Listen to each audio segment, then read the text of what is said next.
You open your eyes. The screen in front of you is glowing. 6 inches of tempered glass, aluminum, and rare earth metals sitting in your palm. You hold it every day, every morning, every night, every pause between tasks. Your fingers slide across the screen before you even think about it. The motion became a reflex, like blinking, like breathing. You think it's just a phone, a tool for calls, for music, for maps. But it's not a phone. It's the final link in a 100-year chain, a chain where you are the last link and the first test subject. Every pixel on this screen was paid for with someone's story. Every component inside the case passed through hands you will never see. Every algorithm deciding what you see next was written by people who know more about you than you know about yourself. 100 years of corporate warfare led to one result. You can't put this thing down, and now we're going to figure out why. Not as a lecture, as an investigation, because the thing hidden in your pocket didn't start at a factory or a store. It started with a streetcar. Los Angeles, 1925. Imagine a city where you don't need a car. This isn't a fantasy. This is real Los Angeles. 100 years ago, 1,000 miles of streetcar tracks, the largest electric transit network in the world. The red cars of Pacific Electric Railway connecting downtown to Pasadena, Santa Monica, Long Beach. In the morning, you step onto a streetcar. 20 minutes to work. No gasoline, no parking, no car loan. The city breathes on rails. Copper wires stretched above the streets like a nervous system. And then someone decides to cut that nervous system. Not a terrorist, not a natural disaster, a corporation. National City Lines behind the name. 3 players, General Motors, Standard Oil of California, and Firestone Tire. Cars, gasoline, tires. 3 giants for whom the streetcar is not a competitor, an enemy, because as long as the streetcar moves people for pennies, they don't need a car. And if they don't need a car, they don't need gas. And if they don't need gas, they don't need tires. The playbook runs like clockwork. National City Lines buys up streetcar companies across America.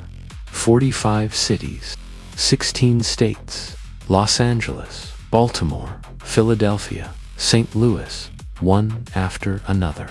After each purchase, the same algorithm kicks in. First, they cut routes. Then they raise fares. Then they reduce frequency. Streetcars start arriving every 40 minutes instead of 10. People start running late. People start getting angry. And then comes the verdict. See, the streetcar is unprofitable, inefficient, obsolete.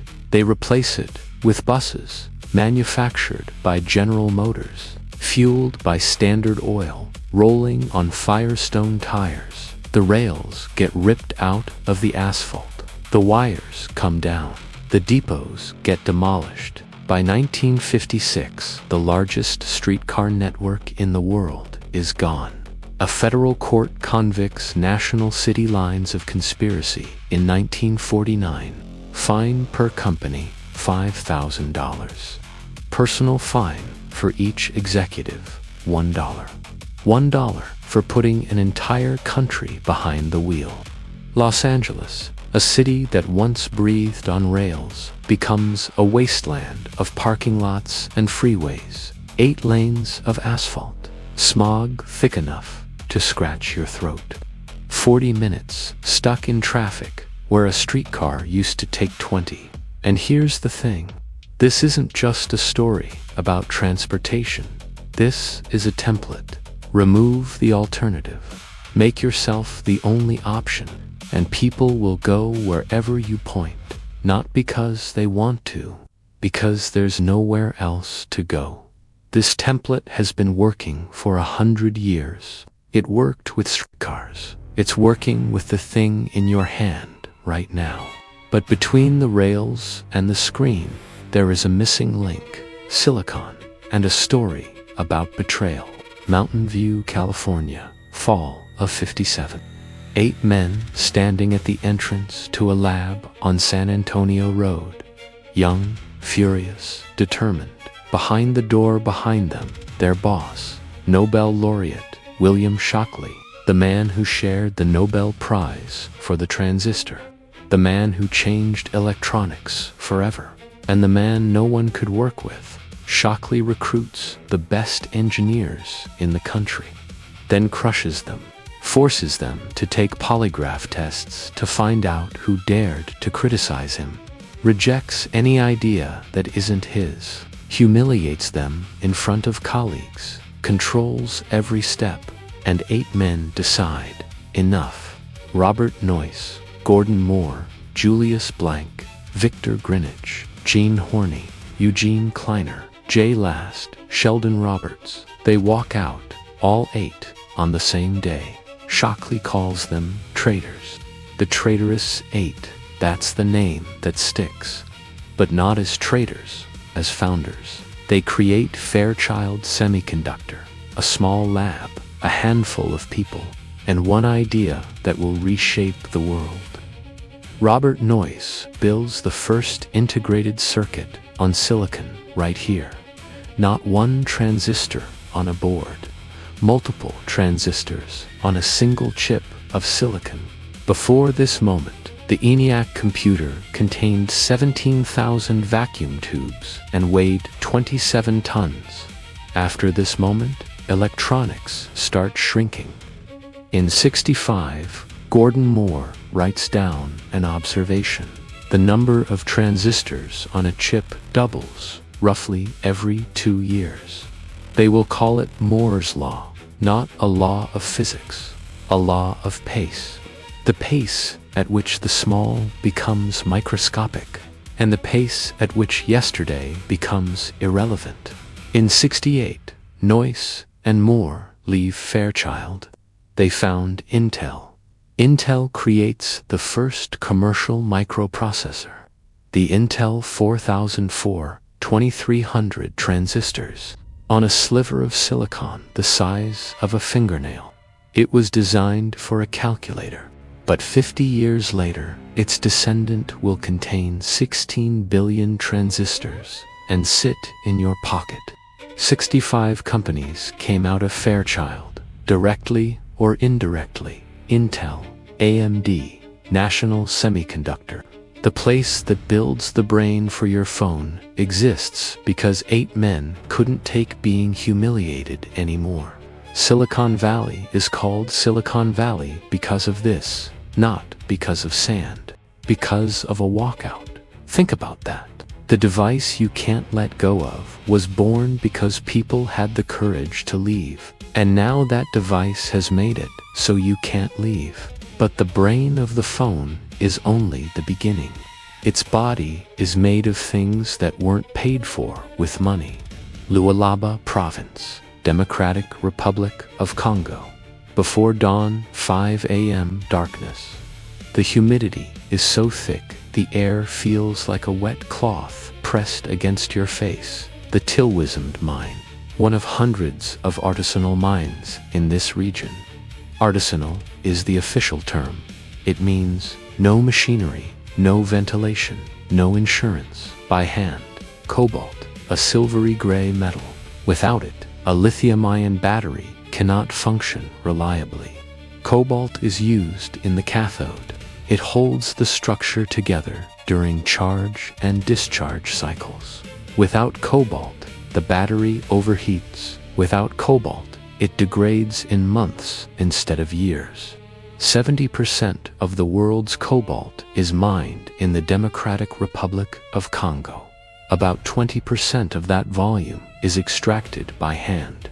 One person descends into a tunnel between 30 and 200 feet deep. The passage is sometimes less than 3 feet wide, sometimes with a flashlight, sometimes without. They chip at the rock with primitive tools, Fill a sack weighing between 40 and 90 pounds. Climb back up. Daily earnings, $1 to $3. Cave-ins happen regularly. In 2019, international monitors documented more than 40 deaths. The real numbers, by their estimates, are significantly higher.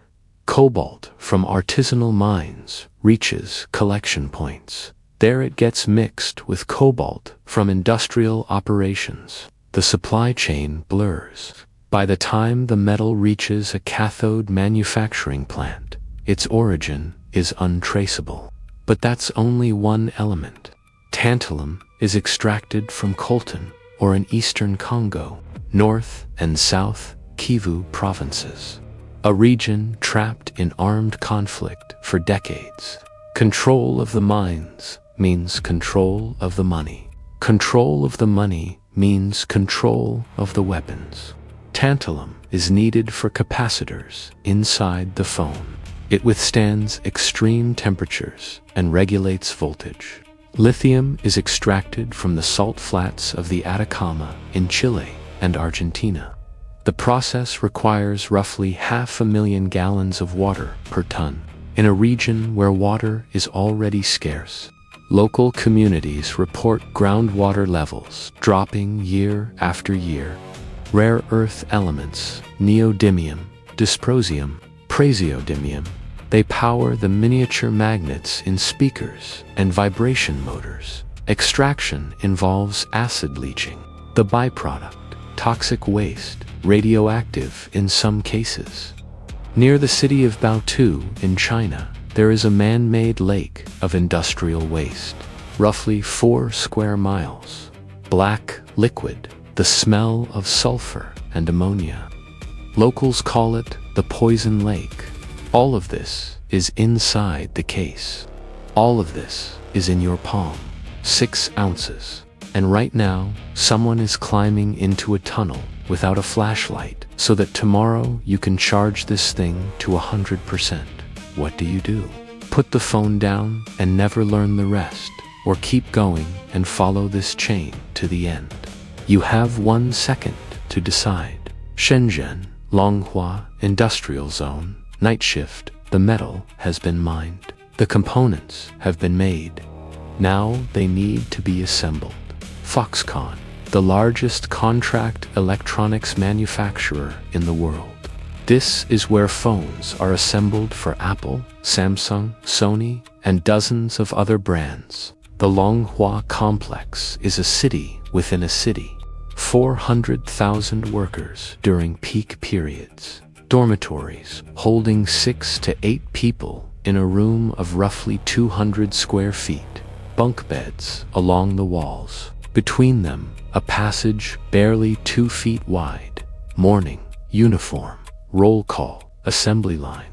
Each worker performs one operation, the same one, 1,200 times per shift, or 1,600. Insert 1 screw. Apply 1 film. Check 1 connector. 12-hour shift. Lunch break, 30 minutes. Food in the factory cafeteria costs 50 cents to $1.50 per meal, deducted from wages. Base salary for an assembler, about $400 a month, with overtime up to $600. Overtime is officially voluntary. In practice, mandatory. Because $400 doesn't cover expenses. The retail price of the phone this person assembles $800 to $1,400. The cost of their labor in that phone, $12 to $20. $12 for 1,600 repetitions, for hands that start aching from wrists to shoulders after 2 years, for pain that turns into habit. Habit doesn't mean the pain is gone. Habit means the person stopped noticing it. These hands assembled the device sitting in front of you. Every screw, every film, every connector. A night shift so the phone could make its release date. You don't know these hands, but every time your finger slides across the screen, you're touching their work. The phone is assembled, packed into a white box, shipped across an ocean. placed on a shelf in a store in California or New York. A customer picks it up, smiles, new, fast, beautiful. 6 ounces. But this isn't the end of the chain. It's the beginning of another one. Because now the phone doesn't just need to be sold. It needs to become irreplaceable. Cupertino, California. Apple Park, a ring-shaped building of glass and steel. 2.8 million square feet. 9,000 trees inside the perimeter. An underground theater, a wellness center. Construction cost $5 billion. They don't assemble phones here. They engineer dependency, not chemical, architectural. The architecture of attention. The red badge on an app icon. It's not there by accident. Red is the color the human eye isolates fastest, an evolutionary marker for danger. Your brain reacts to a red dot before you have time to think. You reach for the phone not because you want to, but because 100,000 years of evolution are screaming. Red means urgent, the infinite feed, no last page, no final post. The feed generates endlessly. Asa Raskin, the engineer who invented infinite scroll, later said he regrets it. He compared it to a machine that can never be stopped. Pulled to refresh. Drag your finger down, the screen refreshes. Sometimes new content, sometimes nothing interesting. It's the unpredictability that makes it compelling. Behavioral psychologist B.F. Skinner described this mechanism in the 50s. Variable reinforcement. When the reward is unpredictable, the behavior repeats more often, not less, more. Every swipe is a pull of the lever. Average daily screen time, according to researchers, 3.5 to 4 hours. For people between 18 and 24, up to 7 hours. 7 hours. A third of all waking time. Over a year, that's 135 days of pure screen time. 135 days when you're not looking at the world. You're looking at 6 inches of glass. Now put it all together. General Motors removed the streetcar so you'd get behind the wheel. The Traitorous Eight built the brain that made the screen possible. Miners in Congo pulled its guts out of the earth.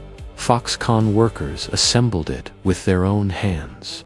Engineers in Cupertino made sure you could never put it down.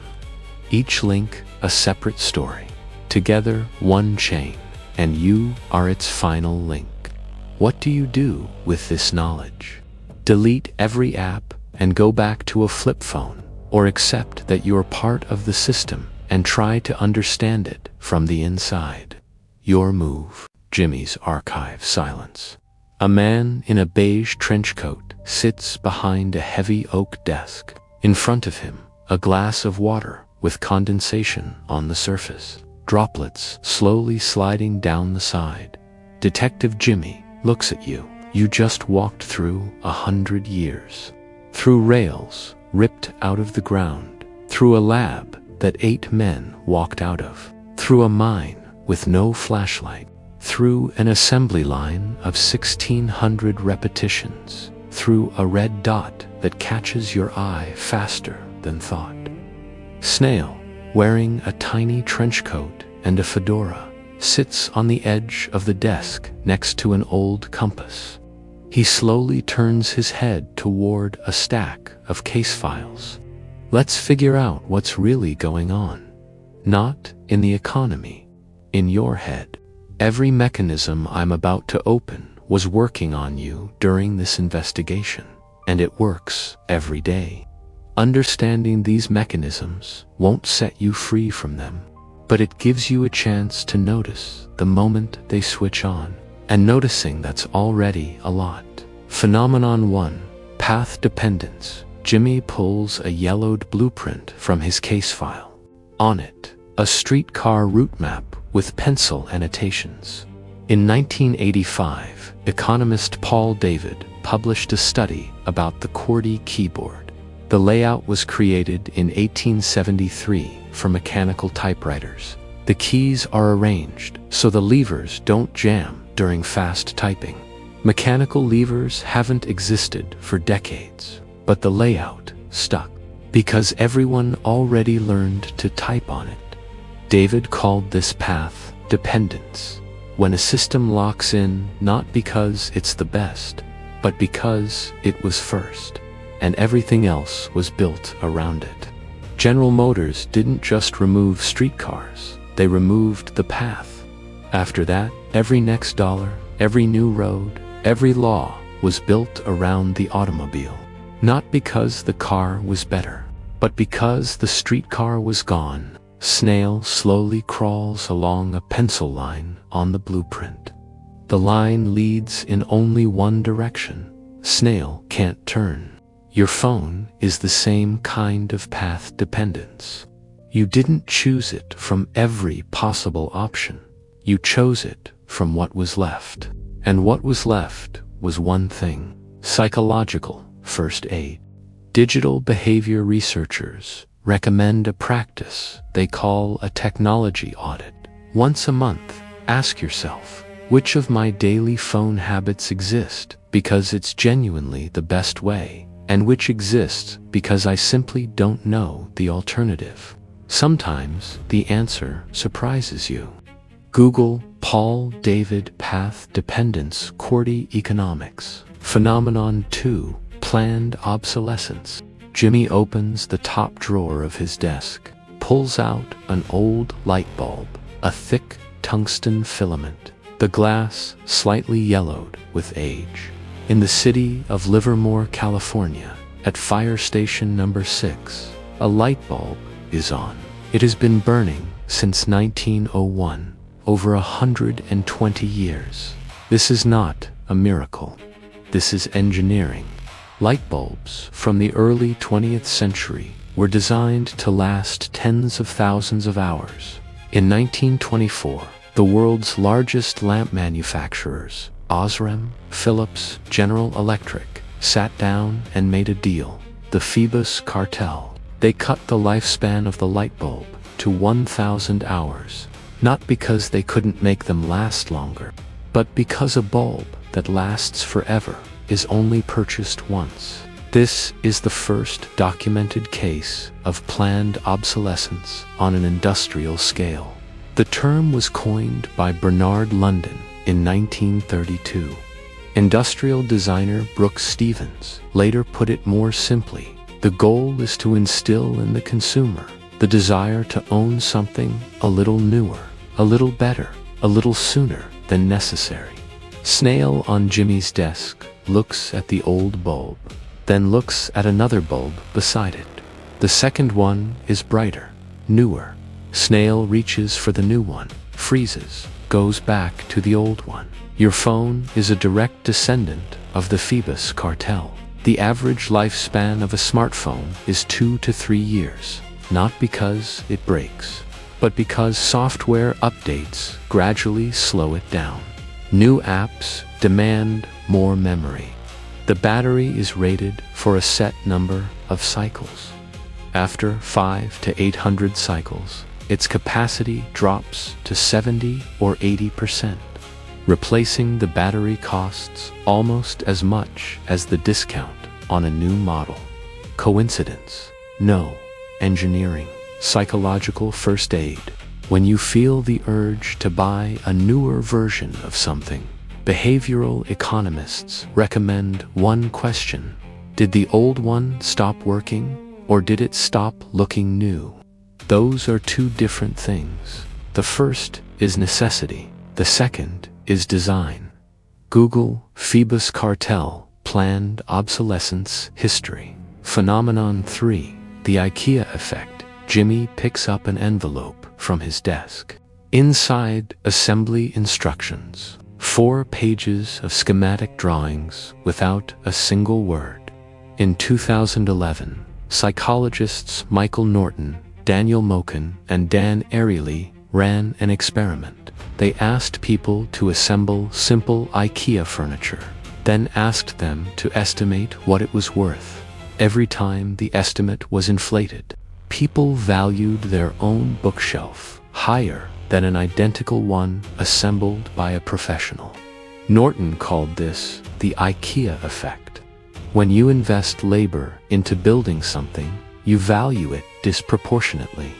Not because the result is objectively better, but because a piece of you is in it. Now, think about your phone.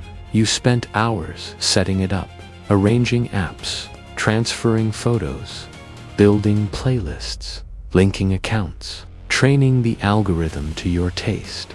Every like is a brick. Every saved post is a brick. Every personalized recommendation list is a brick. You're a builder.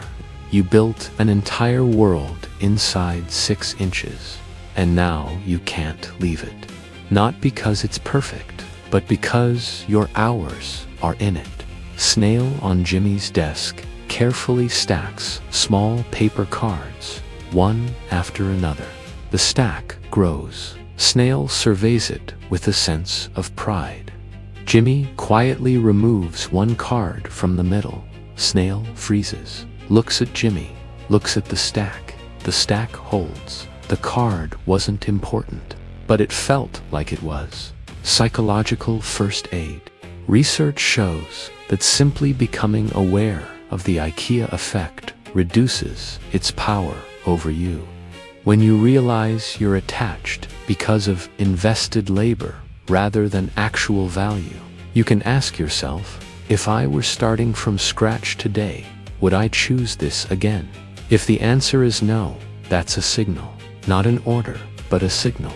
Google IKEA effect Norton Moken, Airily Behavioral Economics. Phenomenon 4. Moral distance blindness. Jimmy pulls a black and white photograph from the bottom drawer. On it, a map of the world, lines connecting dots across continents. Philosopher Peter Singer posed a thought experiment. You're walking past a pond. Someone is drowning. You can help, but you'll ruin your new shoes. Almost everyone says, the shoes don't matter. Of course, I'll help. Change the conditions. Same person, same danger. But they're not in a pond next to you. They're on another continent. 10,000 miles between you. Objectively, the situation is the same. But distance changes everything. The brain reduces emotional response proportionally to distance. This isn't callousness. It's the architecture of the nervous system. Mirror neurons activate on direct contact. The further the object, the weaker the response.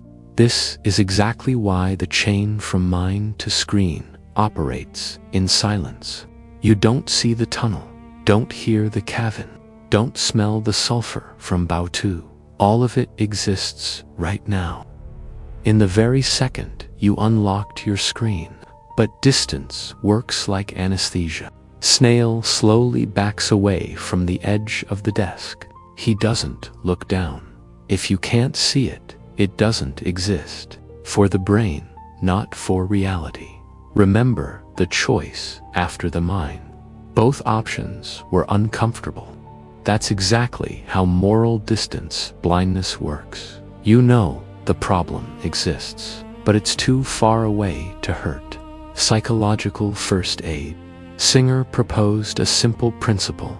If you can reduce someone's suffering without comparable cost to yourself, inaction cannot be considered neutral. Many ethicists recommend starting small, simply finding out where the things you buy come from. That one step alone shortens the distance, not to zero, but enough for the brain to start feeling. Google Peter Singer Drowning Child Thought Experiment Ethics. Phenomenon 5. Technological lock-in. Jimmy leans back in his chair, places his hands on the desk, looks at them for a long second. Economist Brian Arthur at Stanford described a mechanism he called lock-in, technological lock-in, when a technology captures a market not because it's better than the alternatives, but because the alternatives disappeared. VHS beat Betamax. Betamax was technically superior, but VHS filled the rental stores first. Consumers stopped buying Betamax. Manufacturers stopped making it. The best didn't win. The first did. Your phone runs on one of two operating systems, iOS or Android. 99% of the global market. 1% is everything else. Everything else is nothing. You can't switch to another system because another system doesn't exist. You can't abandon the apps because everyone around you uses the same apps. Photos stored in one company's cloud. Subscriptions tied to one account. Music purchased in one store. Contacts synced with one service. Each of these is a lock, not the kind that protects, the kind that traps. Snail sits between two tall stacks of case files on Jimmy's desk. The stacks are very close together. The gap is narrow. Snail tries to squeeze through. The stacks are too tall. He sits down, stays put. Invisibility is not power. It's a sentence. For everyone standing between the mind and the screen, you don't see them. And that's exactly why the system works. Psychological first aid. Digital ecosystem researchers recommend a practice they call digital diversification, not giving up technology, but keeping what matters in more than one place. Photos, not just in one cloud. Contacts, not just in one service. This isn't paranoia. It's digital hygiene. The fewer locks, the more freedom to choose. Google, Brian Arthur, Technology Lock-in, Increasing Returns Economics. Jimmy closes the last case file. I'm just a detective, not a doctor, not a therapist. If anything from this archive hit close to home, please talk to a professional. They know far more than I do. Snail sits on the corner of the desk. He's looking at the blank face of the old compass. The needle isn't moving, but Snail keeps looking anyway. Author's note: I worked on this video for several weeks, and the strangest part wasn't what I learned, it was how long I didn't know any of it. I hold my phone every single day. It's the first thing I see in the morning and the last thing I see before sleep. And everything in between goes through the screen too. I had no idea about the Phoebus cartel. I didn't know there's a light bulb that's been burning for over 120 years, or that back in the 1920s 3 companies sat down at a table and decided that things should break faster so we'd buy more often. That genuinely got to me, because I swap my own phone every 2 or 3 years, and until that moment it had never even occurred to me to ask why, exactly. It still works. Someone just decided it should feel outdated. General Motors didn't invent dependency, they invented the method for creating it. Remove the alternative, and people go wherever you point them. That method has been working for 100 years. And it works equally well with streetcars, with light bulbs, with phones, and with the information we consume every day. The Traitorous Eight walked away from a genius who couldn't work with people, and they gave the world the microprocessor. But a microprocessor has no morals, it does exactly what it's programmed to do. The same goes for the algorithm, the notification, and the red dot on your screen. When I was reading about Peter Singer and his thought experiment with the pond, I caught myself thinking something uncomfortable. I'd help without hesitation if someone were drowning right in front of me. But the person climbing into a mine with no flashlight on the other side of the planet to dig out cobalt for my battery for my brain, that person basically doesn't exist. 10,000 miles, and the empathy switches off. It's not because I'm a bad person. It's neuroscience. But knowing about it changes the angle. I'm not suggesting you throw away your phone, that's pointless. The world isn't going back to streetcars. But you can at least know where the things you use come from. You can sometimes ask yourself, is this my choice, or was it made for me? And once a month, you can stop and honestly think, if I were starting from scratch today, would I choose this again? Every phenomenon from Jimmy's archive isn't just about phones. Path dependence is about any route you keep walking simply because you started it. Planned obsolescence is about anything in your life you replace not because it broke. The IKEA effect is about attachment held together by invested labor rather than real value. Moral distance blindness is about any moment you didn't help simply because you didn't see. And technological lock-in is about any lock in your life that you mistakenly believe is a wall. All information in this video is educational in nature. We do not advocate for specific actions and do not provide medical or legal advice. In difficult situations, please consult a professional. Subscribe and check the community tab right on our channel. That's where we choose the next investigation, and your vote decides where we go next. Stay safe. This was Detective Jimmy and Snail. See you in the shadows.